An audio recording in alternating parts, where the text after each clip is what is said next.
Good morning students. आज बेटा हम लोग मैट्रिक्स मल्टीप्लिकेशन लेके आए हैं। हमने ऑलरेडी मैट्रिक्स की इंट्रोडक्शन और मैट्रिक्स एडिशन सीख ली है। आज बेटा हम मैट्रिक्स मल्टीप्लिकेशन करेंगे। उसके बाद बेटा हम लोग मैट्रिक्स की 5.3 एक्सरसाइज जल्दी से खत्म करने की कोशिश करेंगे, बेटा जल्दी जल्दी करेंगे। और बेटा मैट्रिक्स मल्टीप्लिकेशन क्या रहती है उसको समझते हैं, उसकी प्रॉपर्टीज क्या होंगी उसको हम लोग समझेंगे। ठीक है बेटा, प्रॉपर्टीज समझना बहुत जरूरी रहती है मैट्रिक्स मल्टीप्लिकेशन की, जैसे हमने एडिशन के केस में देखा था। ठीक है बेटा, पहले मल्टीप्लिकेशन होती कैसे है उसके कुछ मैथमेटिकल फॉर्म देख लेते हैं बेटा, और क्या क्या कंडीशन होती है। जैसे याद है मैंने आपको बताया था एडिशन के लिए क्या क्या कंडीशन होनी चाहिए, तभी आपकी दो मैट्रिक्स की एडिशन हो सकती है। इसी तरह पहले हम देख लेते हैं मैट्रिक्स मल्टीप्लिकेशन की क्या क्या कंडीशंस है जिसमें आपकी दो मैट्रिक्स आपस में मल्टीप्लाई हो सकती है बेटा। ठीक है बेटा, चलिए तो बेटा इसके लिए मैं क्या करता हूं, मल्टीप्लिकेशन को डेफिनेशन समझने के लिए मैं एक एग्जांपल लेता हूं। ए मैंने मैट्रिक्स ले ली 1 2, और बेटा एक मैंने मैट्रिक्स ले ली बी मैट्रिक्स, और ये मैंने ले लिया आपकी सपोज कीजिए 3 और 1। तो बेटा अगर देखा जाए इस मैट्रिक्स का ऑर्डर क्या रहेगा आपका 2/1, और इस मैट्रिक्स का ऑर्डर क्या रहेगा बेटा बी मैट्रिक्स का 1 रो और 2 कॉलम। ठीक है बेटा, अब मुझे कहा गया सपोज कीजिए मुझे कहा गया फाइंड द प्रोडक्ट, मतलब कि multiplication of A matrix and B matrix. तो बेटा सबसे पहले आपकी कंडीशन क्या है कि दो मैट्रिक्स आपस में कब मल्टीप्लाई होंगी। सबसे पहली कंडीशन बेटा जो आपको पहले मैट्रिक्स दी हुई है, यहाँ पे मल्टीप्लिकेशन करने के लिए कहा गया क्या कहा गया है बेटा आपको ए बी मैट्रिक्स का मल्टीप्लिकेशन करने के लिए कहा गया है। और पहले कौन सी मैट्रिक्स है ए, फिर कौन सी मैट्रिक्स दी हुई है आपको बी। तो ए मैट्रिक्स का कॉलम कितना आपका 1, और बी मैट्रिक्स का आपका रो कितना है 1। ठीक है बेटा, आपको कहा गया ए बी निकालिए आप, तो आपने क्या देखना अगर ए बी निकालना है ए मैट्रिक्स का कॉलम और बी मैट्रिक्स का रो आपस में क्या होना चाहिए बेटा इक्वल होना चाहिए, तभी मल्टीप्लिकेशन आपकी मैट्रिक्स मल्टीप्लिकेशन एप्लीकेबल है, अदरवाइज नहीं। तो मतलब ये वैल्यू आपस में सेम है, बिल्कुल सेम है। अगर ये भी 1 है मतलब यहाँ पे आपका कॉलम कितना है 1, यहाँ पे रो कितनी है आपकी 1, तो आपकी मल्टीप्लिकेशन पॉसिबल है। और वो जो आपका बेटा मल्टीप्लिकेशन के बाद रिजल्ट आएगा वो कौन सा होगा आपका, ये आपका रिजल्ट में आएगा, आपकी मैट्रिक्स से फॉर्म हो जाएगी आपकी। समझ लगी बात की नहीं, एक बार तो मैं फिर से रिपीट कर देता हूँ। ये आपकी ए मैट्रिक्स है, ये आपकी बी मैट्रिक्स है, और ये मैट्रिक्स मैंने क्या ली है 2x1, और बी मैट्रिक्स क्या ली मैंने 1x2, और मैंने फाइंड आउट करना है ए बी मैट्रिक्स। तो ए बी मैट्रिक्स बेटा तभी एप्लीकेबल है जब फर्स्ट जो मैट्रिक्स है दी हुई उसका कॉलम और जो बी में दूसरी मैट्रिक्स है उसका रो क्या होनी चाहिए सेम होनी चाहिए। तो यहाँ भी 1 है यहाँ भी 1 है, तो सेम है आपकी वैल्यू। और जो आपका ए बी के बाद प्रोडक्ट बनके जो मैट्रिक्स बनेगी वो इस ऑर्डर की बनेगी आपकी 2x2 फॉर्म की बनेगी आपकी। ठीक है बेटा, तो अब हम ए बी मल्टीप्लाई करना भी सीखते हैं। तो सबसे पहले हमने कंडीशन सीखी, अब देखते हैं क्या जो मैट्रिक्स बनती है वो 2x2 की बनती कि नहीं बनती है। चलिए ए बी को फाइंड करते हैं। ए बी फाइंड करने के लिए बेटा आपको क्या रखोगे यहाँ पे 1 और यहाँ पे 2, और यहाँ पे रखेंगे आप 3 और 1। ठीक है बेटा, अब मल्टीप्लिकेशन होती कैसे बेटा आपकी, ये देखिए ये 1 है बेटा, इस 1 को आप 3 के साथ मल्टीप्लाई करेंगे आप, फिर इस 1 को आप 1 के साथ मल्टीप्लाई करेंगे आप बेटा, फिर इस 2 को 3 के साथ मल्टीप्लाई करेंगे, फिर इस 2 को आप 1 के साथ मल्टीप्लाई करोगे। तो आंसर कितना आ गया आपका 3 1 6 एंड 2। तो कितने बार कितने की मैट्रिक्स बन गई बेटा आपकी 2x2 की मैट्रिक्स बन गई। ठीक है बेटा, किस तरह करना है, पहले आपने क्या लिया 1 लिया, इसको पहले किसके साथ मल्टीप्लाई किया 3 के साथ, फिर इसी 1 को आपने क्या करना है 1 के साथ मल्टीप्लाई करना है। तो मतलब ये कौन सी पोजीशन है, ये 1 1 है, ये आपकी बेटा क्या है ये 1 1, और ये आपकी कितनी है बेटा आपका फर्स्ट रो और सेकंड कॉलम कितना है 1 2, और ये कितनी है आपकी बेटा 2 1 है आपकी। तो आपने क्या करना पहले a11 इंटू a11, फिर नेक्स्ट a11 इंटू a12, फिर A21 into A11, A21 into A12। तो मैंने क्या कहा था बेटा, दो मैट्रिक्स मल्टीप्लाई तभी हो सकती है अगर उन फर्स्ट मैट्रिक्स का कॉलम और सेकंड मैट्रिक्स की रो सेम होनी चाहिए, और जो मैट्रिक्स का रिजल्ट आएगा वो कितने बाय कितने की फॉर्म में आएगा, 2/2 की फॉर्म में आएगा। एक बार बेटा बड़ी मैट्रिक्स लेके समझते हैं मल्टीप्लिकेशन कैसे होती है, पहले कंडीशन समझ लीजिए। अगर कहीं डाउट है आपको कैसे आया ये, तो मैं एक नेक्स्ट एग्जांपल लेके आपको समझाता हूँ बेटा किस तरह आपने मल्टीप्लिकेशन समझनी है। उसके थोड़ी बड़ी एग्जांपल लेते हैं, बड़ी सी मैट्रिक्स पॉइंट लेते हैं जिससे हमें क्लियर क्लैरिटी आ जाए बेटा। तो सबसे पहले बेटा मैं कोई ए मैट्रिक्स लेता हूं, ए मैट्रिक्स लेता हूं मैं यहाँ पे 1 1 2 1 3 4 1 1 0, ठीक है बेटा। और बी मैट्रिक्स लेता हूं मैं यहाँ पे 1 1 2 1 4 1 3 2 1। ये मैंने दो मैट्रिक्स ले ली बेटा। अब सिंपल है, ये भी कितने बाय कितने की है, 3/3 मैट्रिक्स है। ये भी कितने बाय कितने की है, 3/3 मैट्रिक्स है। अगर मुझे फाइंड आउट करना है ए बी, तो ए मैट्रिक्स का कॉलम और बी मैट्रिक्स की रो ये क्या होनी चाहिए, इक्वल। जो मैट्रिक्स नहीं बन के आएगी उसका ऑर्डर कितना रहेगा आपका, 3/3 का रहेगा, ठीक है। चलिए बेटा अब आप फाइंड आउट कीजिए ए और बी। तो सबसे पहले ए मैट्रिक्स लिख लीजिए 1 1 2 1 3 4 1 1 0। यहाँ पे बेटा आ जाएगा 1 1 2 1 4 1 3 2 1। तो बेटा मैंने क्या किया, ए बी की वैल्यू लिख ली यहाँ पे, ठीक है। अब बेटा मैं इसको सॉल्व करना सिखाता हूँ कैसे करना है आपने। सबसे पहले बेटा आपने ये रो लेनी है और इस कॉलम को लेना है आपने। तो यहाँ पे क्या आ जाएगा 1 इंटू 1, इसको आपने इसके साथ मल्टीप्लाई कर दिया, plus next 1 into 1 plus 1 into 2, ठीक है बेटा। नेक्स्ट इसी रो को नेक्स्ट कॉलम के साथ 1 into 1 next plus 1 into 4 plus next रहेगा आपका 1 इंटू 1। अब इसी को बेटा इसी रो को आप थर्ड कॉलम के साथ मल्टीप्लाई करेंगे, तो यहां पे आ जाएगा 1 into 3 plus 1 into 2 plus 1 into 1। समझा ली बेटा। इसी तरह आपको सेकेंड रो लेनी है, फर्स्ट कॉलम के साथ, सेकेंड कॉलम के साथ और थर्ड कॉलम के साथ। तो यहां पे क्या जाएगा बेटा आपका 1 into 1 plus 3 into 1 plus 1 into 2। Next क्या जाएगा आपका 1 into 1 plus 3 into 4 plus 1 into 1।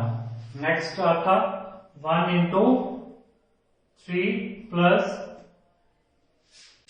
आगे 3 इंटू 2 प्लस 1 इंटू 1, ठीक है बेटा। समझ आ गया।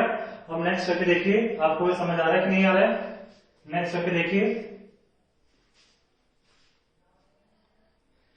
चलिए बेटा बताइए क्या आंसर है। अब इस रो को फर्स्ट कॉलम के साथ 2 into 1 plus 4 into 1 plus 0 into 2। इसी रो को इस कॉलम के साथ 2 into 1 plus 4 into 4 plus 0 into 1। फिर इसी को 2 into 3 plus 4 into 2 plus 0 into 1। इस तरह बेटा आप मल्टीप्लाई करोगे, बाकी तो सॉल्व कर ही लोगे आप। ये 1 फिर ये 1 आ गया, ये 2 आ गया, तो कितना होगी वैल्यू आपकी 4 होगी। तो इसको सिंप्लीफाई कर लेते हैं नेक्स्ट हम लोग। तो आपका आंसर जो आएगा कितने बाय कितने मैट्रिक्स कहा था हमने, अगर ये भी 3/3 थी आपकी मैट्रिक्स, ये भी 3 बाय, पहली कंडीशन क्या, इसका कॉलम और इसकी रो सेम होनी चाहिए, और ये जो बच जाती है वैल्यू इस यही आपकी नेक्स्ट आंसर आता है, इसी ऑर्डर में आपका आंसर आएगा। तो मैट्रिक्स का आंसर तो हमें पता ही किस ऑर्डर में आएगा, 3/3 में। तो यहाँ पे कितना आ जाएगा 1 प्लस 1 प्लस 2, तो कितना 4 हो गया। 1 प्लस 4 प्लस 1 कितना हो गया 6। यहाँ पे 3 प्लस 2 प्लस 1 कितना हो गया 6। यहाँ पे 1 प्लस 3 प्लस 2, तो कितना हो गया बेटा 6। 1 प्लस 12 प्लस 1, तो 12 प्लस 1 13, 13 प्लस 1 14। तो कितना हो गया 6, 6 प्लस 1 7, 7 प्लस 3 तो कितना हो गया 10। यहाँ पे हो गया 2 प्लस 4 6 तो कितने 0 हो जाएगा। नेक्स्ट 2 16, 16 प्लस 2 18 क्योंकि वो तो नेक्स्ट तो 0 हो जाएगा। 6 प्लस 8 तो आपका है 8 प्लस 6 तो कितना हो गया बेटा आपका 14। तो ये आपका आंसर हो गया बेटा आपका किसका ए बी आपका। तो ये आपका मैट्रिक्स मल्टीप्लिकेशन है। समझ लगी बेटा। डेफिनेशन करने से पहले मैंने क्वेश्चन इसलिए समझाया आपको कि आपको सबसे पहले कंसेप्ट समझ में आ जाए तो इजीली आपको डेफिनेशन भी समझ में आ जाएगी। तो सिंपल सी बात रहेगी, जब भी आप मल्टीप्लाई करोगे आप फर्स्ट रो लोगे, उस रो को इसके पहले कॉलम के साथ, दूसरे कॉलम के साथ, फिर तीसरे कॉलम के साथ। ठीक है, जैसे आप देख लीजिए आपने फर्स्ट रो ली उसको फर्स्ट कॉलम के साथ तो क्या था 1 into 1 plus 1 into 1 plus 1 into 2 ये हमने लिख दिया। इसी रो को सेकेंड कॉलम के साथ तो यहाँ पे इसका रिजल्ट लिखेंगे हम लोग 1 into 1 plus 1 into 4 plus 1 into 1। Next इसी रो को थर्ड कॉलम के साथ 1 into 3 plus 1 into 2 plus 1 into 1। अब एक रो का खत्म हुआ काम, फिर सेकंड रो को लिख लीजिए। सेकंड रो को फर्स्ट कॉलम के साथ, फिर सेकंड कॉलम के साथ, फिर थर्ड कॉलम के साथ 1 into 1 plus 3 into 1 plus 1 into 2। Next 1 into 1 plus 3 into 4 plus 1 into 1। Next 1 into 3 plus 3 into 2 plus 1 into 1। Next third row first column हो गया, फिर सेकंड हो गया, फिर थर्ड हो गए तो कितना होगा 2 into 1 plus 4 into 1 plus 0 into 2। 2 into 1 plus 4 into 4 plus 0 into 1। Next 2 into 3 plus 4 into 2 plus 0 plus 1। तो इस तरह बेटा मैट्रिक्स मल्टीप्लिकेशन निकालोगे आप। ठीक है बेटा, यहाँ तक कोई भी डाउट तो इसको आप नोट कर लीजिए, फिर मैं आपको डेफिनेशन भी समझाता हूँ। वैसे तो आपको समझ लगी गया, तो एक बार जो बुक लिखती है लैंग्वेज उसको भी हम देख लेते हैं, इसको आप नोट कर लीजिए बेटा। तो बेटा ये लैंग्वेज है जो आपकी किताबों में लिखी होती है, जो मैंने समझाया आपको मैथमेटिकली सेम बेटा वही आपकी क्या लिखा हुआ है। Two matrix A and B, एक ए मैट्रिक्स ली है बेटा, एक बी मैट्रिक्स ली है, are conformable for the product A B.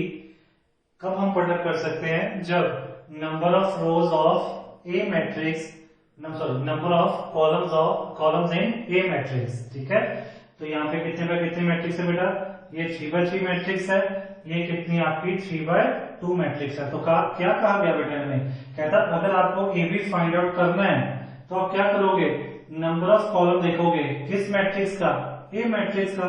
A matrix का कॉलम कितना है 3 है, जिसे हमें प्री मल्टीप्लायर भी कहते हैं, is same as the number of column number of row in B. तो बी का जो आपकी रो है उसका नंबर भी कितना है आपका 3। दोनों क्या होना चाहिए आपकी वैल्यू सेम। यही समझाया बेटा मैंने पहले भी, एक बार फिर से समझा देता हूं। ए बी प्रोडक्ट तभी पॉसिबल है अगर number of column of A is equal to number of row of B. ठीक है बेटा, अगर आपकी ए मैट्रिक्स की कॉलम की वैल्यू बी मैट्रिक्स के रो की वैल्यू के इक्वल होगी तभी आपका ए बी प्रोडक्ट एग्जिस्ट करता है, अदरवाइज आपका ए बी प्रोडक्ट एग्जिस्ट नहीं करता है। इसे हम प्री मल्टीप्लायर कह देते हैं बेटा, इसको हम पोस्ट मल्टीप्लायर कह देते हैं बेटा। समझ लगी बात बेटा, एक बार फिर से मैं बता दूं क्योंकि बहुत इंपॉर्टेंट है आपके लिए। आपका ए बी प्रोडक्ट तभी पॉसिबल है बेटा मैट्रिक्स का अगर ए मैट्रिक्स का कॉलम और बी मैट्रिक्स का रो इक्वल होंगे, और जो आपका आंसर आएगा, जो इसको प्रोडक्ट करके आंसर आएगा, वो किस मैट्रिक्स की फॉर्म में आएगा 3/2 की फॉर्म में आएगा। अभी करके भी देखते हैं इस क्वेश्चन को, समझ लगे मेरे बच्चे। तो हम एक ए बी फाइंड आउट कर सकते हैं, बिल्कुल ए बी फाइंड आउट कर सकते हैं, क्योंकि ए मैट्रिक्स का कॉलम और बी मैट्रिक्स की रो की वैल्यू क्या है आपकी सेम है। ठीक है मेरे बच्चे, चलिए 2 3 -1 1 -2 0 3 1 1 1 2 4 -2 1 -3। अब बेटा हम इसका प्रोडक्ट निकालेंगे। ऊपर अब कर देते हैं डेफिनेशन, तो मुझे लगता है आपको समझ आ गई होगी। आ गया समझ बेटा कि पहली मैट्रिक्स का कॉलम और दूसरी मैट्रिक्स की रो की वैल्यू क्या होनी चाहिए, आपकी सेम होनी चाहिए। चलिए बेटा अब हम इसका प्रोडक्ट करते हैं। निकालिए बेटा, मैंने क्या कहा था, इसका आप रो लोगे पहले कॉलम के साथ फिर दूसरी कॉलम के साथ। चलिए 2 into 1 2 into 1 plus 1 into 2 plus 3 into 4। इसी रो को नेक्स्ट कॉलम के साथ 2 minus 2 2 into -2 plus 1 into 1 plus 3 into -3। ठीक है ना बच्चे। फिर नेक्स्ट रो को फर्स्ट कॉलम के साथ एंड सेकंड कॉलम के साथ 3 into 1 plus -2 into 2 1 into 4। Next 3 into -2 plus -2 into 1 plus 1 into -3।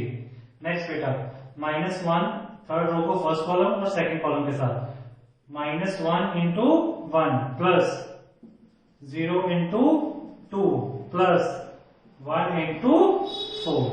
समझ लग गया ना बेटा। जैसे अगर मैं इसको इसके साथ करूंगा, फर्स्ट के साथ, सेकंड को सेकंड के साथ और थर्ड को थर्ड के साथ मल्टीप्लाई करके ऐड कर देना आपने सिंपल। तो -1 into -2 plus 0 into 1 plus 1 into -3। अब इसे कैलकुलेट कर लेते हैं, तो इससे हमारा ये भी प्रोडक्ट आ गया सिंपल। ठीक है बेटा। तो यहाँ पे बेटा इसका जब रिजल्ट निकाला तो कितना है आपका, यहाँ पे कैलकुलेट करना चाहते हैं, स्टेप ले लीजिए। 2 + 2 + 12 -4 + 1 -9। यहाँ पे कितना गया 3 -4 + 4 -6 -2 -3 -1 + 0 + 4। तो यहाँ पे कितना गया 2 + 0 -3। तो कितने बाय कितने की मैट्रिक्स है, मैंने बताया ना पहले, कितने बाय कितने का रहेगा आपका 3/2 का। क्योंकि आपकी ये मैट्रिक्स कितने बाय कितने की 3/3 थी, 3/3 की थी। और बी मैट्रिक्स कितने की थी 3/2 मैट्रिक्स की थी। ये आपकी ए मैट्रिक्स थी इस ऑर्डर की, और ये बी मैट्रिक्स थी। और ए मैट्रिक्स का कॉलम और बी मैट्रिक्स का रो इक्वल थे आपके, तो ये भी प्रोडक्ट फाइंड आउट कर सकते थे। और जो रिमेनिंग बचा था उसी ऑर्डर का आपका रिजल्ट आता है। तो आपका रिजल्ट किस फॉर्म में आ गया 3/2 की फॉर्म में आ गया। अब इसे पहले कैलकुलेट कर लीजिए आप, यही आंसर आ जाएगा आपका। 12 + 2 40 40 + 2 16। यहाँ पे 4 से 4 कैंसिल 3 4 - 1 3। यहाँ पे आ जाएगा आपका 9 - 9 तो -4। तो कितना हो गया -13 + 1 तो कितना हो गया -12। तो -6 एंड -6 और -5 -11। यहाँ पे आ जाएगा -1। तो कितने बाय कितने की मैट्रिक्स आ गई बेटा आपकी 3/2 की आ गई। यहाँ पे बेटा कोई भी डाउट देख लीजिए, आपका आंसर आ गया 16 3 3 -12 -11 -1। ठीक है बेटा, एक बार फिर से दोहरा देता हूँ।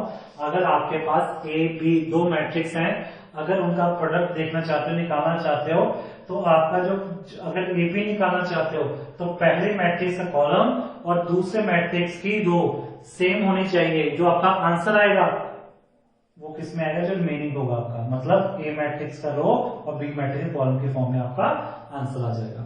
ठीक है बेटा। एंड दूसरी चीज, क्या आप इस मैट्रिक्स का बीए फाइंड आउट कर सकते हो, मतलब can you find out the value of the BA.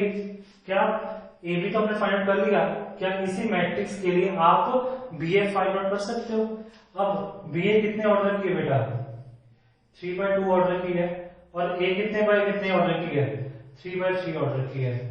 कर सकते हो फाइंड, नहीं कर सकते बेटा फाइंड। कारण क्यों, अगर आप बी ए फाइंड आउट करते हो इसी मैट्रिक्स के लिए, तो बी मैट्रिक्स का जो पहले होता है उस मैट्रिक्स का कॉलम और दूसरे मैट्रिक्स की रो की वैल्यू सेम होनी चाहिए, जो सेम नहीं है। तो B A does not exist. ठीक है बेटा, तो B A does not exist, simple. तो यहाँ इस केस में आपका बी ए फाइंड आउट आप नहीं कर सकते हो। तो ठीक है बेटा, तो मल्टीप्लिकेशन में हमने एक और चीज समझी, अगर आप किसी भी मैट्रिक्स के लिए ए बी फाइंड आउट कर सकते हो, तो जरूरी नहीं है उसका बी ए बी आप फाइंड आउट कर सको, वो मैट्रिक्स के ऑर्डर पे डिपेंड करता है बेटा। ठीक है बेटा, कोई डाउट इसमें? इजी था। चलिए बेटा इतना नोट कर लीजिए, फिर नेक्स्ट प्रॉपर्टीज करते हैं और कुछ क्वेश्चन से फटाफट निकालते हैं इसके बेटा, नोट कर लीजिए। नेक्स्ट बेटा आपकी इलिस्ट्रेशन है आपकी आर डी शर्मा की, और आपको पता होगा आर डी शर्मा बेटा प्रेफर कर रहे हैं अभी तो। ठीक है बेटा, तो आपको दो मैट्रिक्स दी हुई है, ये आपकी ए मैट्रिक्स दी हुई है और ये आपकी बी मैट्रिक्स दी हुई है बेटा, और हमें फाइंड आउट क्या करना है बेटा, ए बी फाइंड आउट करना है और बी ए फाइंड आउट करना है, और ये शो करना है जो आपका ए बी निकाला हुआ है वो बी ए के इक्वल नहीं है। ठीक है बेटा, ये चीजें हमें फाइंड आउट करनी है। चलिए ए मैट्रिक्स 1 3 1 3 -2 2 3 -1, और बी मैट्रिक्स कितनी दी हुई है आपको 2 -1 4 3 2 -5। ये मैट्रिक्स बेटा कितने ऑर्डर की आपकी, 2 रो और 3 कॉलम, और ये मैट्रिक्स कितने की बेटा 3 रो और 2 कॉलम। अगर आप मेरा ए बी फाइंड आउट कर रहे हो तो ए बी फाइंड आउट करने का क्या रूल है आपका, पहली मैट्रिक्स का कॉलम और दूसरे मैट्रिक्स की रो की वैल्यू सेम होनी चाहिए, सेम है, और जो आपकी मैट्रिक्स का ऑर्डर बनेगा वो किस बाय किसका बनेगा, 2/2 का आपका आंसर बन जाएगा आपका बेटा।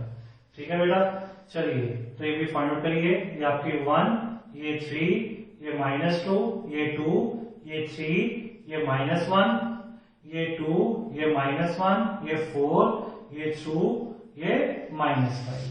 चलिए बेटा, तो कैसे आप फाइंड आउट करोगे, ऑब्वियस क्या था मैंने, पहले first row first column first row second column, तो कितना होगा बेटा 1 × 2 प्लस -2 और -1 प्लस 3 × 4। नेक्स्ट लीजिए 1 × 3 -2 × 2 plus 3 × -5। Next second row first column और second column 3 × 2 plus 2 × -1 plus -1 × 4। Next इसको लीजिए बेटा 3 × 3 प्लस 2 × 2 प्लस -1 × -5। इसे फाइंड आउट कीजिए मेरा वैल्यू, कितनी रहेगी वैल्यू 2 + 2 + 12 6 -2 -4 3 -4 -15 9 + 4 + 5। ठीक है बेटा, अब आंसर लिख लीजिए, इनके जो आंसर है आपके, और मैंने क्या कहा था कितने बाय कितने की मैट्रिक्स बनेगी आपकी, जो मीनिंग रहती है 2/2 की मैट्रिक्स बनेगी आपकी, यहाँ पे 2/2 की। चलिए यहाँ पे कितना 12 + 2 14 14 + 2 कितना आ गया बेटा यहाँ पे 16। नेक्स्ट 6 माइनस का और प्लस का कितना हो गया मेरे बच्चे, यहाँ पे 0, यहाँ पे कितना हो जाएगा बेटा 3 से -4 -1 -1 -15 -16। नेक्स्ट ये कितना बेटा आपका 5 + 4 9 9 + 9 कितना रहेगा आपका 18। तो ये आपका क्या आ गया ए बी आगे निकल के। कोई डाउट बेटा इसमें? अब हम यहाँ पे ए बी की वैल्यू लिख लेते हैं, क्योंकि हमें बाद में मैच करने के दोनों के आंसर इक्वल है या फिर नहीं है। चलिए बेटा यहाँ पे ए बी की वैल्यू लिख लीजिए, कितनी ए बी की वैल्यू आई है 6 0 16 है 16 0 -16 और 18। तो कितने बाय कितने की मैट्रिक्स आ गई बेटा आपकी 2/2 की मैट्रिक्स। अब हम क्या फाइंड करते हैं बेटा बी ए। ठीक है, पहले देखते हैं बी ए एग्जिस्ट करता है कि नहीं करता है, क्या फाइंड आउट कर सकते हैं कि नहीं कर सकते हैं हम लोग। चलिए बेटा बी ए फाइंड आउट करते हैं हम लोग। इस क्वेश्चन के बाद बेटा फिर हम प्रॉपर्टी कर लेते हैं मैट्रिक्स की, फिर आपकी 5.3 की एग्जाम्पल शुरू हो जाएगी बेटा। और एक बेटा और बात, यहाँ पे जो आपका 5.2 हुआ था उसका जो लास्ट क्वेश्चन था वो शायद हम लोग मैंने किया तो था, बट शायद रिकॉर्डिंग में नहीं आया। जब मैं 5.3 निकालूंगा उससे पहले मैं एग्जांपल से पहले आपको एक्सरसाइज के क्वेश्चन को करा दूंगा बेटा। ठीक है बेटा, now find out the value of B A. तो यहाँ पे बी कितना बेटा आपका 2 -1 4 3 2 -5 कितने बाय कितने की मैट्रिक्स है 3/2 की। और ए मैट्रिक्स क्या है 1 3 -2 2 3 -1 कितने बाय कितने की बेटा 2/3 की। अगर आपको बी ए फाइंड आउट करना है तो पहले मैट्रिक्स का कॉलम और दूसरी मैट्रिक्स की रो क्या होनी चाहिए आपकी सेम है, और जो आंसर आएगा वो कितने बाय कितने का आएगा आपका, कितने बाय कितने ऑर्डर का आएगा 3/3 ऑर्डर का आएगा। चलिए बेटा फाइंड आउट कर लेते हैं हम लोग 2 -1 4 3 2 -5 1 3 -2 2 3 -1। चलिए बेटा तो क्या किया मैंने फर्स्ट रो को पहले कॉलम दूसरे कॉलम और तीसरे कॉलम के साथ, तो कितना आ जाएगा 2 × 1 2 3 × 3 9 सीधा करते बेटा 2 × -2 -4 प्लस 3 × 2 6 2 × 3 6 3 × -1 -3 -1 × 1 -1 2 × 3 6 -1 -2 प्लस 2 2 × 2 4 -1 × 3 -1 2 × -1 -2 4 × 1 4 -5 × 3 -15 4 × -2 -8 -5 × 2 -10 4 × 3 12 माइनस प्लस 5।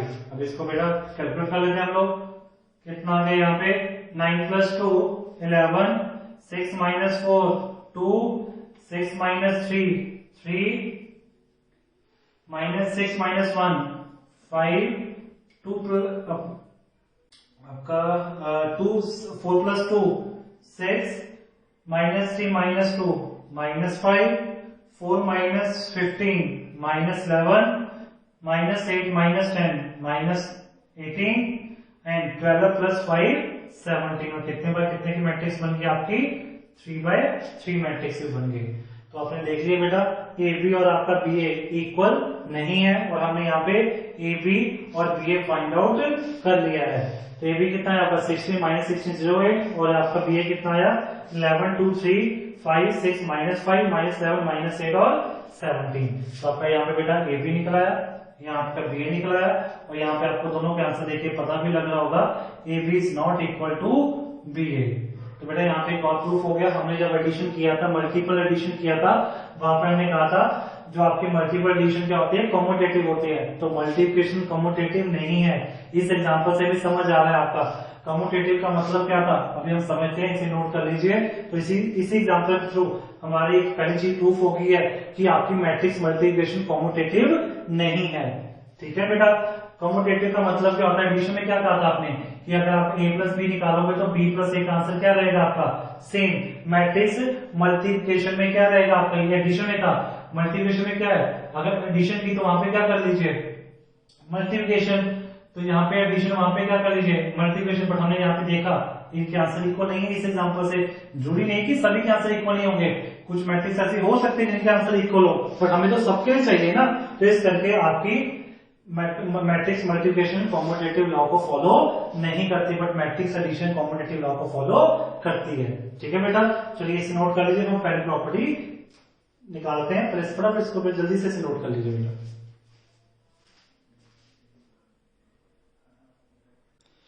चलो बेटा, first properties of matrix multiplication क्या है बेटा आपकी, matrix multiplication is not a commutative. ठीक है बेटा, अभी एग्जांपल से भी आपने देख लिया।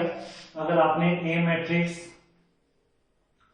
ली, आपने सपोज कीजिए मैं एग्जांपल लेकर समझाता हूं आपको बेटा। अगर सपोज कीजिए आपने कोई ए मैट्रिक्स लिया जिसका ऑर्डर कितना है आपका, सपोज कीजिए 3/3 है, और आपने बी मैट्रिक्स ली जिसका ऑर्डर कितना है आपका 3/2। अब ए बी का अगर आप प्रोडक्ट निकालते हो तो इसका क्या रूल है बेटा, फर्स्ट मैट्रिक्स का कॉलम और दूसरी मैट्रिक्स का रो इक्वल होना चाहिए। तो ए बी तो एग्जिस्ट कर रहा है आपका। अगर आप बी ए फाइंड आउट कर रहे हो, बी ए फाइंड आउट करने के लिए क्या रहेगा आपका कि आपका जो बी कितने ऑर्डर का आपका 3/2, और ए कितने ऑर्डर का आपका 3/3। अगर आप बी ए फाइंड आउट कर रहे हो तो पहली मैट्रिक्स का कॉलम और दूसरी मैट्रिक्स का रो इक्वल होना चाहिए, जो इक्वल नहीं।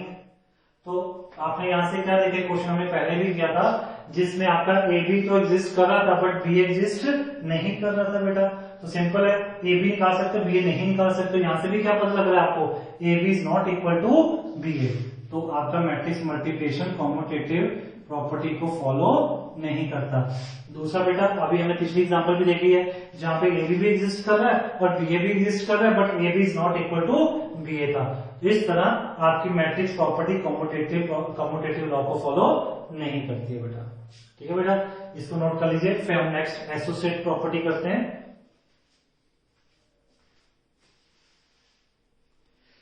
चलिए बेटा, सेकंड प्रॉपर्टी क्या आपकी, matrix multiplication is associative law को फॉलो करती है बेटा। ये एसोसिएटिव है, एग्जांपल लेके समझ लेते हैं हम लोग बेटा। तो फर्स्ट ऑफ ऑल हम ए मैट्रिक्स कंसीडर करते हैं 1 1 2 1 और बेटा मैं सेम ऑर्डर लेता हूँ 2 by 2 की। ठीक है, 2 1 3 1 और सी मैट्रिक्स लेता हूं मैं 1 1 2 1। आप कोई भी एग्जांपल लेके दे सकते हो। मैट्रिक्स मल्टीप्लिकेशन एसोसिएटिव लॉ को फॉलो करेगी बेटा। तो मैं ए बी का प्रोडक्ट निकालता हूं यहाँ पे और ऑर्डर आपने रखा है सेम, तो कोई दिक्कत नहीं आएगी। ए मैट्रिक्स का कॉलम और बी मैट्रिक्स का रो इक्वल है। आंसर किस फॉर्म में आएगा आपका बेटा, 2 by 2 की फॉर्म में आएगा। तो कितना हो जाएगा, 1 into 2 2 plus 2 into 1 2। यहाँ पे आ जाएगा 2 3 into 1 3 2 into 1 2 next 2 plus 1 3 plus 1 बन गया बेटा बेस आपका। नेक्स्ट बेटा यहाँ पे क्या हो जाएगी आपकी वैल्यू 4 3 5 4। तो यहाँ से मेरा क्या आ गया बेटा, ए बी आ गया। तो नेक्स्ट किससे आप प्रोडक्ट कीजिए बेटा, सी के साथ प्रोडक्ट कीजिए। अब ए बी हमने क्या करना है, सी के साथ करना है। ए बी कितना है बेटा आपका 4 3 5 4 और सी कितना है 1 2 1 1। अब आप लिख लीजिए, ए बी को सी के साथ प्रोडक्ट कर रहे हो। ए बी कितने बाय कितने का, 2 by 2। सी कितने बाय कितने का, 2 by 2। तो ए बी का कॉलम सी के रो के इक्वल है, तो आंसर भी कितना आएगा, 2 by 2 की फॉर्म में आएगा, क्योंकि इसी फॉर्म में आंसर आता है जो रह जाता है आपका। तो 2 by 2 की फॉर्म में आपका आंसर आएगा। कर लीजिए, 4 into 1 4 प्लस 5 into 2 10। यहाँ जाएगा 4 into 1 plus 5 into 1 3 into 1 plus 4 to the 8। यहाँ पर आएगा 3 प्लस 4। ठीक है बच्चे, यहाँ पे आ जाएगा 14, यहाँ आ जाएगा 11 9 7। तो कितने बार कितने का आ गया बेटा आपका ऑर्डर, 2 by 2 का ऑर्डर आ गया और ये आपकी मैट्रिक्स आ गई बेटा। तो इसको बेटा हम साइड पे लिख लेते हैं। ठीक है, तो आपकी जो ए बी सी आंसर आया वो कितने बाय कितने का है बेटा आपका, 14 11 9 और 7। अब हम क्या फाइंड करते हैं बेटा, पहले बीसी फाइंड करते हैं, फिर उसको ए के साथ हम क्या करते हैं, प्रोडक्ट करते हैं बेटा। चलिए,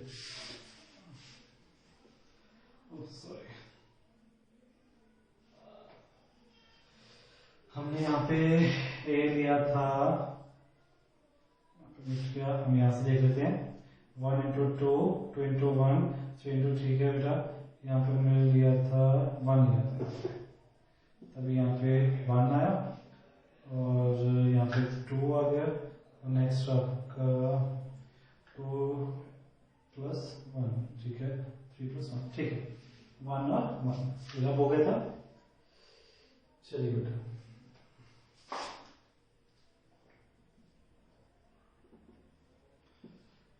को चेक कर लेते हैं बेटा, मिस्टेक होगी। चलिए नेक्स्ट बेटा क्या करते हैं हम लोग, पहले बीसी फाइंड कर लेते हैं। बी कितना रहेगा 2 1 3 1, सी आपका 1 2 1 1। अब अगर बीसी फाइंड कर रहे हैं, बी का कॉलम और सी का रो सेम होना चाहिए और आंसर किस फॉर्म में रहेगा आपका, जो रिमेनिंग रहेगा आपका 2 by 2 की फॉर्म में रहेगा। निकाल लेते हैं, 2 into 1 2 3 into 2 6 2 into 1 2 plus 3 into 1 3 1 plus 2 1 plus 1। यहाँ पे कितना है बेटा 8 3 5 2। ठीक है बेटा, कितने बार कितना आ गया 2 by 2। आपको फाइंड करना है a into bc, पहले a रखेंगे फिर bc, याद रखना इसी ऑर्डर में रखना है। अगर आपने गलती से भी bc पहले रख दिया, ए बाद में रख दिया, तो आपका आंसर गलत हो जाएगा, क्योंकि हमें पता है कि आपकी मल्टीप्लिकेशन कम्यूटेटिव लॉ को फॉलो नहीं करती। तो आपने इसी तरह ऑर्डर रखना है बेटा, आपने पहले ए रखना फिर बी सी रखना है आपने। तो ए कितना है आपका 1 1 2 1 और सी कितना बेटा आपका 8 3 5 2। चलिए बेटा कैलकुलेट करते हैं यहाँ पे कितना जाएगा 8 प्लस 6 5 प्लस 4 8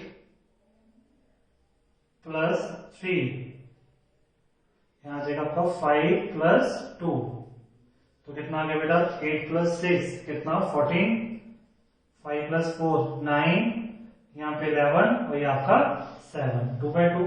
अब देख लीजिए दोनों आंसर क्या आपके इक्वल है, तो इस करके मैट्रिक्स मल्टीप्लिकेशन आपकी एसोसिएटिव प्रॉपर्टी को बेटा फॉलो करती है। ठीक है बेटा, बट आपने याद रखना है अगर ए बी पहले फाइंड करना है फिर सी आपने उधर रखना है, ए बी इधर रखना है आपके लेफ्ट हैंड साइड। अगर आपने गलती से भी सी को पहले रख दिया ए बी को बाद में रख दिया फिर आंसर नहीं सही माने, क्योंकि आपका पहले प्रूफ कर चुके हो आप चीज कि मैट्रिक्स मल्टीप्लिकेशन कम्यूटेटिव प्रॉपर्टी को फॉलो नहीं करती है। ठीक है बेटा, चलिए बेटा नोट कर लीजिए एक प्रॉपर्टी हम करेंगे जो हमने एडिशन में नहीं की थी, मल्टीप्लिकेशन में वो प्रॉपर्टी होती है हम कहते हैं डिस्ट्रीब्यूटिव लॉ। इसे नोट कर लीजिए फिर उसको करते हैं बेटा हम लोग।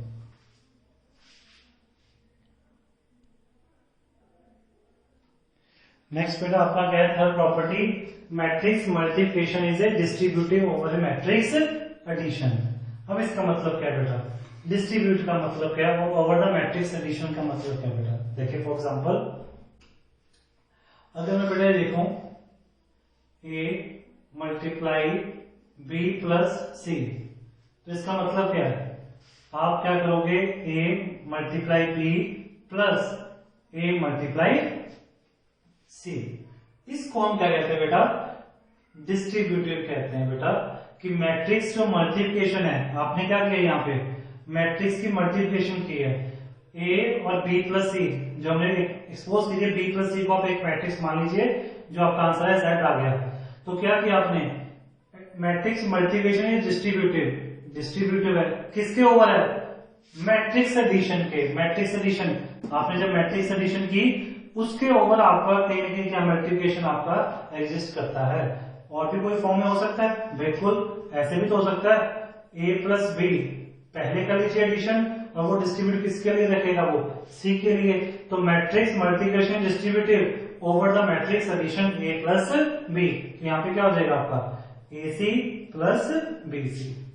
इसे हम क्या कहते हैं बेटा, डिस्ट्रीब्यूटिव लॉ कहते हैं। तो पहला क्या आपका ए मल्टीप्लिकेशन बी प्लस सी निकालोगे क्या आ जाएगा ए बी प्लस ए सी, दूसरा क्या आपका A plus B into C is equal to A C plus B सी।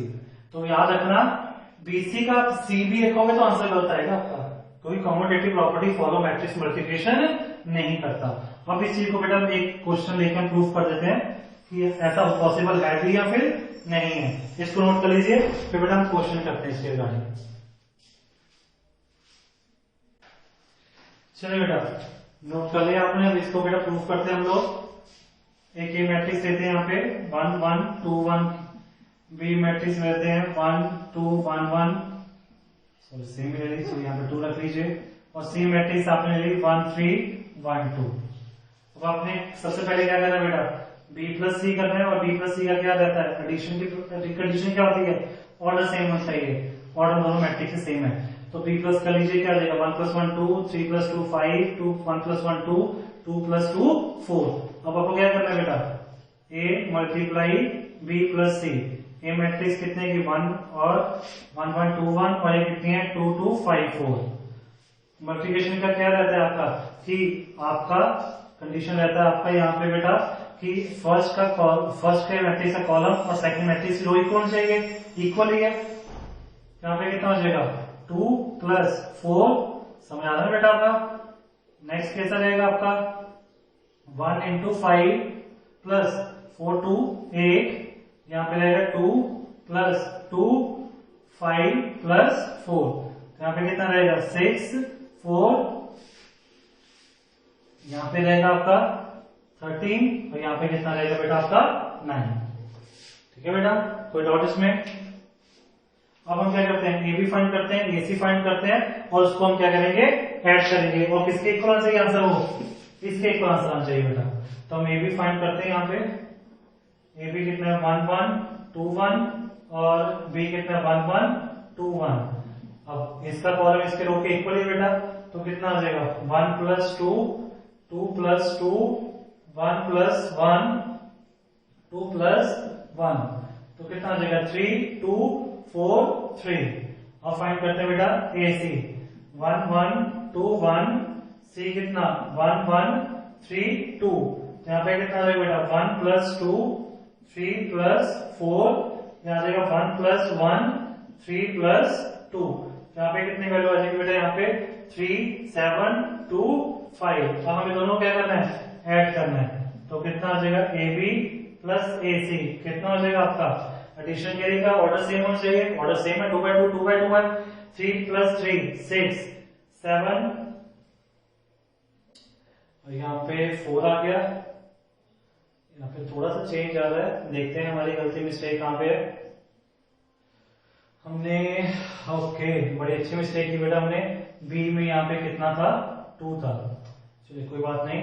अब देख लेते हैं 1 to 1, ये तो सेम रहेगा आपका 1 प्लस यहाँ पे कितना 1 2 2 2 प्लस यहाँ पे 4 रहेगा और यहाँ पे आपका अब बेटा 2 आ जाएगा। ठीक है बेटा, मिस्टेक कहाँ की हमने यहाँ पे बी को नोट करने में कर दी यहाँ पे, तो यहाँ पे क्या रहेगा, गलती की हमने यहाँ पे जैसे 1 into 2 प्लस 2 into 4 आ जाएगा, यहाँ पे 1 into 2 और 2 into 1 2 आ जाएगा। यहाँ पे वैल्यू कितनी आ जाएगी बेटा 6 और यहाँ पे वैल्यू कितनी आ जाएगी आपकी 4 आ जाएगी। अब अपने आप ही आ गया बेटा 6 प्लस 7 13 5 प्लस 4 9, तो आपके आंसर दोनों क्या हो गए बेटा, आपके इक्वल हो गए। ठीक है बेटा, चलिए अब दूसरे टर्म्स को प्रूफ करते हैं, एबीसी यही रखते हैं हम लोग, तो वो भी प्रूफ कर लेंगे बेटा। चलिए वो प्रूफ करते हैं बेटा हम लोग। एसी बेटा हमें यहाँ पे चाहिए था, एसी हम ऑलरेडी निकाल चुके हैं, तो एसी की वैल्यू हम वहां पे एज इट इज रख देते हैं।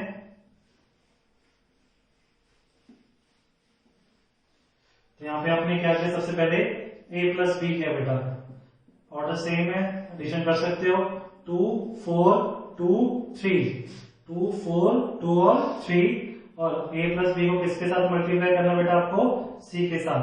तो a प्लस बी कितने बाय कितने 2 by 2, c कितने 2 by 2, तो इसका कॉलम उसके रो के इक्वल ही है, तो कर सकते हैं आप मल्टीप्लाई बेटा, सिंपल। समझ आ रहा है बेटा कि नहीं, इस मैट्रिक्स का कॉलम उस मैट्रिक्स के रो के इक्वल है, तो मल्टीप्लाई कर दीजिए, कितना हो जाएगा 2 प्लस 4 6 प्लस 8 2 प्लस 3 6 प्लस 6, यहाँ पे कितना रहेगा 6, यहाँ पे रहेगा आपका 5, यहाँ पे रहेगा आपका 12 और यहाँ पे कितना रहेगा आपका 14। ठीक है बेटा, तो यहाँ पे एसी तो ऑलरेडी हमने निकाला ही हुआ है, अब यहाँ पे क्या निकाल लेते हैं, मिडिल अप करके बीसी निकाल लेते हैं। ठीक है बेटा, चलिए यहाँ पे बीसी निकाल लीजिए।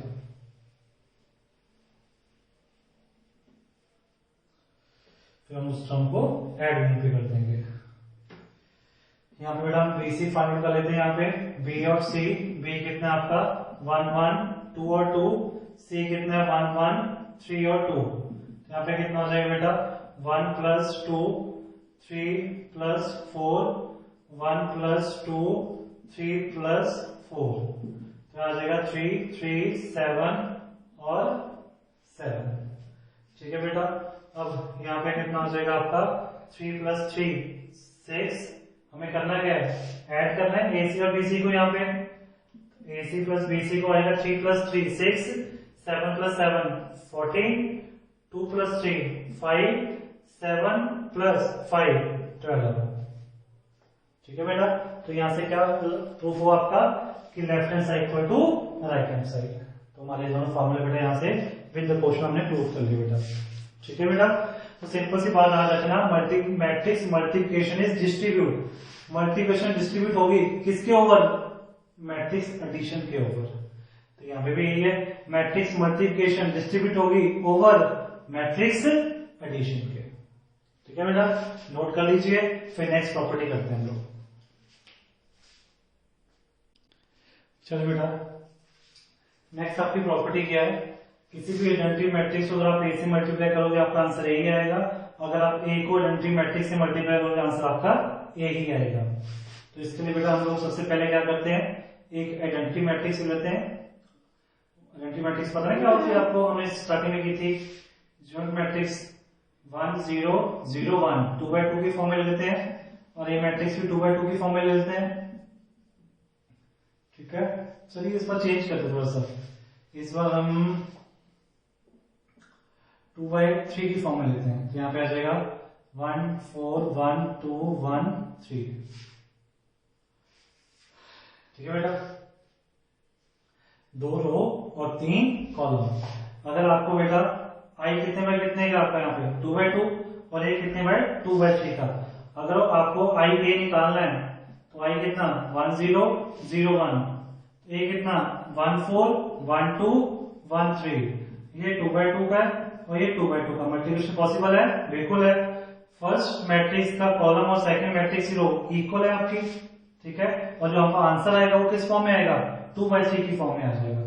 चलिए मल्टीप्लाई कर लीजिए बेटा, तो क्या हो जाएगा आपका यहाँ पे 1 प्लस 0, यहाँ पे आ जाएगा 1 प्लस 0, यानी का 1 plus 0। Next 0 plus 4, 0 plus 2, 0 plus 3, तो कितने फॉर्म आ गए 2/3 की फॉर्म में आ गया। तो आपकी मैट्रिक्स क्या आ गई बेटा, ए मैट्रिक्स आ गई। तो ये चीज आपकी प्रूफ होगी बेटा। ठीक है, और नेक्स्ट है, अगर आप ए मैट्रिक्स पैरेलल हो और आई एन बाद में लीजिए, तब आपका आंसर फिर भी क्या चाहिए, सेम आना चाहिए। चलिए ऐसा कर लेते हैं हम लोग। तो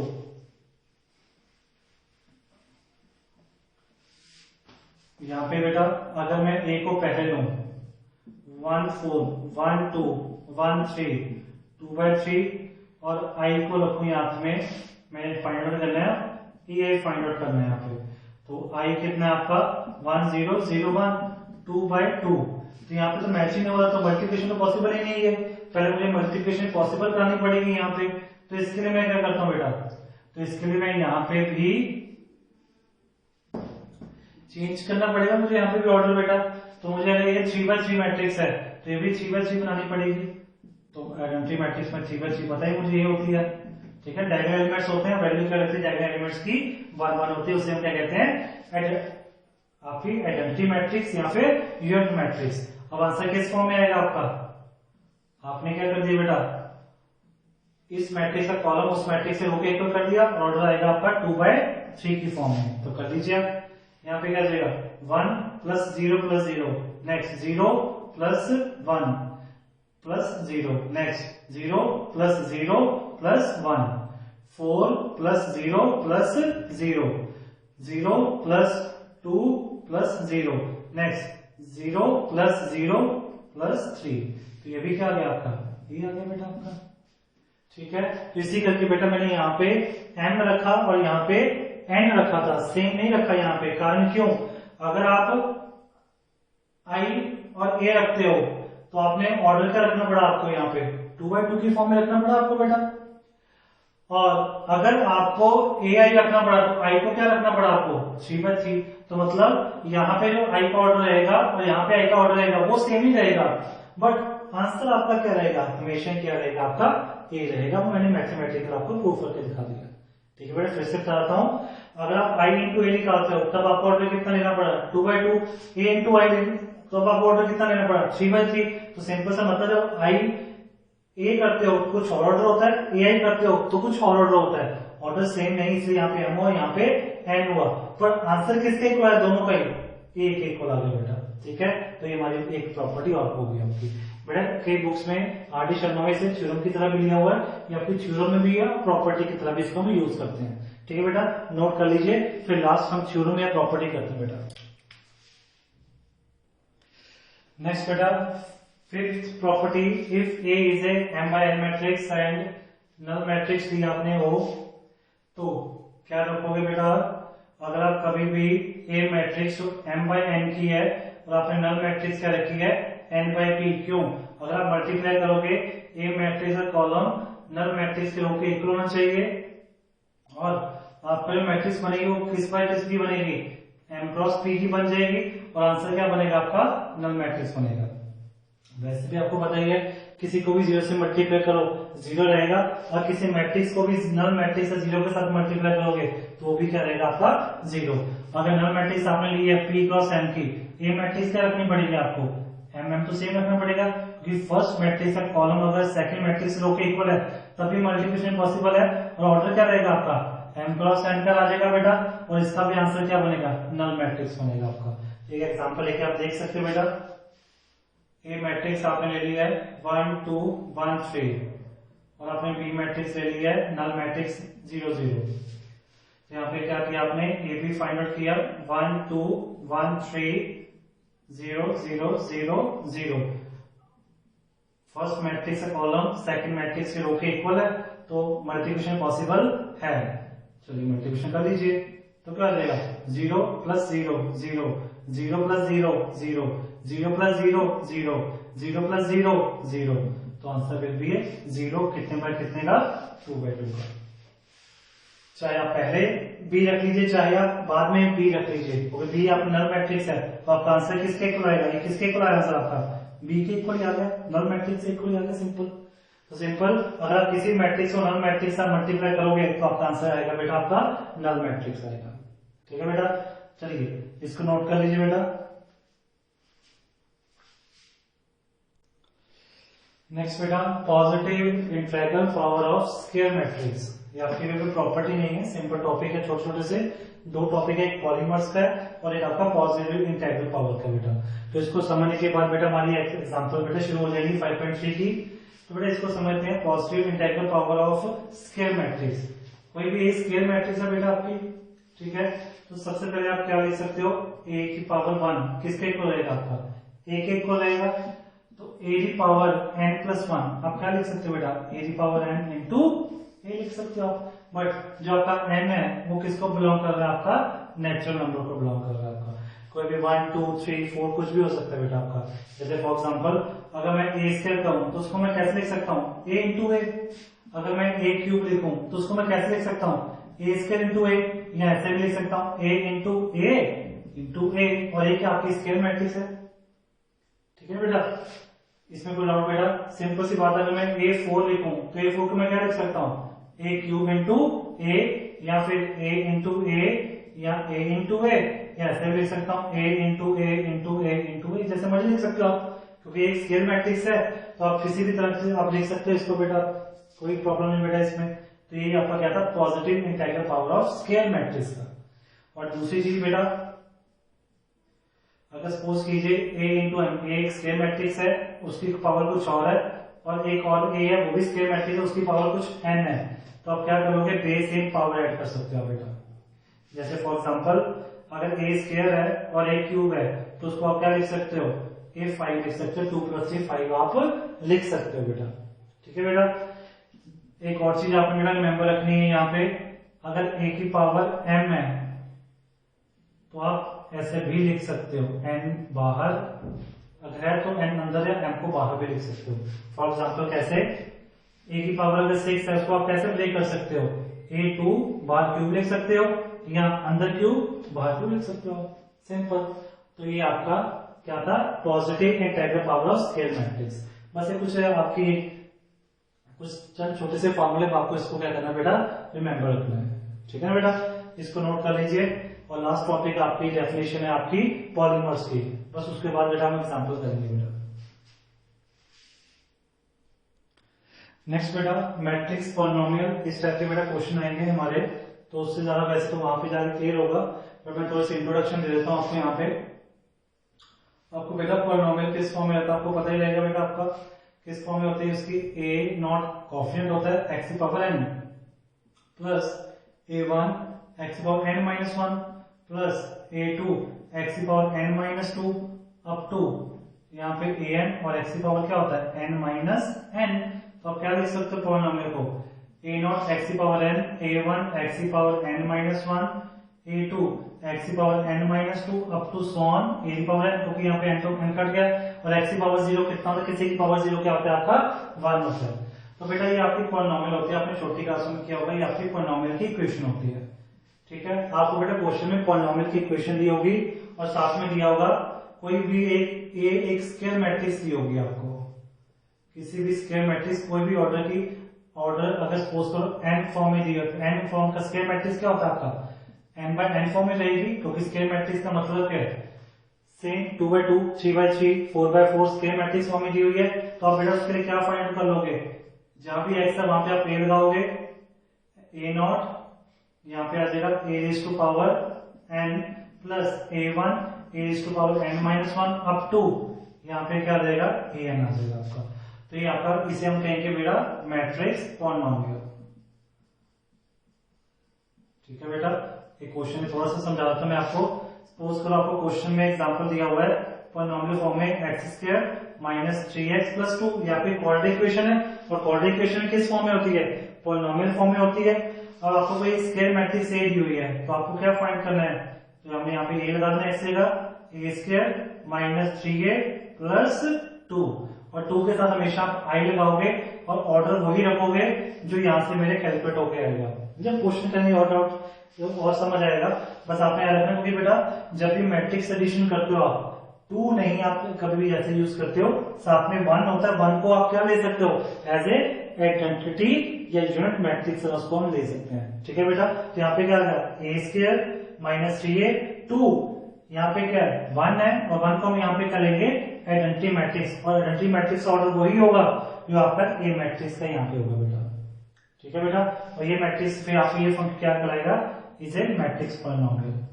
ठीक है, और जब क्वेश्चन करेंगे और ज्यादा बेटा आपको क्लियर होगा ये फंडा।